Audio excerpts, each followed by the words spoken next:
ছোট্ট একটা গ্রাম, নাম ছিল কাশিমপুর। গ্রামের মানুষগুলো ছিলেন অনেক সাধারণ।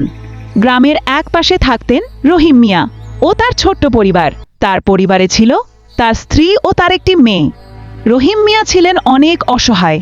তার জায়গা জমি কোনো কিছুই ছিল না।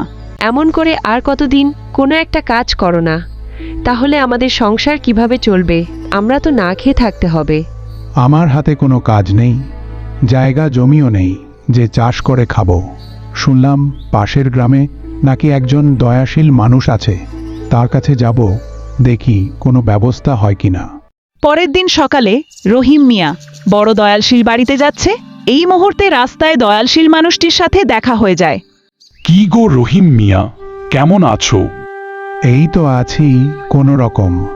আপনি কেমন আছেন? ভালোই আছি। শুনলাম তুমি নাকি কোনো কাজ কাম করো না।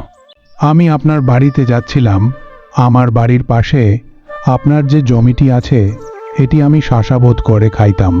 আমার পরিবারে আজ অনেক দিন ধরে কোনো কিছু নেই। মেয়েটাও অসহায় হয়ে গেছে, কোনো কিছু খাবার দাবার নেই। ঠিক আছে রহিম মিয়া, তুমি কোনো চিন্তা করো না। তোমার যা লাগে আমার কাছে বলিও। তোমার বাড়ির পাশে যে জমিটি আছে সেটি তুমি করে কেও। যাও, তোমাকে দিয়ে দিলাম। এই বলে রহিম মিয়া বাড়ির দিকে আস্তে আস্তে এসে তার বউয়ের সাথে কথা বলল। লোকটি অনেক বড় মনের মানুষ। আমাদের বাড়ির পাশে জমিটা আমাদেরকে দিয়েছে চাষ করে খাওয়ার জন্য।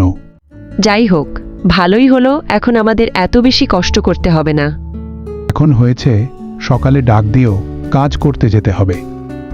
পরের দিন সকালে রহিম মিয়া খেতে ক্ষুধাল নিয়ে যায় কাজ করার জন্য। এভাবে সে কাজ করতে থাকে। কাজ করতে করতে সে এখন মোটামুটি ভালোই চলে। সে 1 বছরে প্রায় অনেক ফসল পেয়েছে। তার ভালো একটা বাড়ি হয়েছে। এখন তার পরিবার অনেক ভালো চলে। সে অনেক সুখী হয়েছে। এভাবে সে চলতে থাকে। হঠাৎ একদিন বাজারে যাওয়ার রাস্তায় ওই মানবিক লোকটার সাথে তার দেখা হয়ে যায়। কেমন আছেন? হঠাৎ আমাদের এলাকায়, কোথায় যাচ্ছেন? অনেক দিন পর আপনাকে দেখলাম, আগে বলেন কেমন আছেন? ভালোই আছি। শুনলাম তুমি নাকি অনেক ভালো চলতাছ।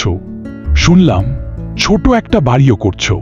তাহলে তো সব কিছু মিলিয়ে এখন তুমি মোটামুটি ভালোই চলতাছ। দোয়া করি আরো ভালো কিছু করো।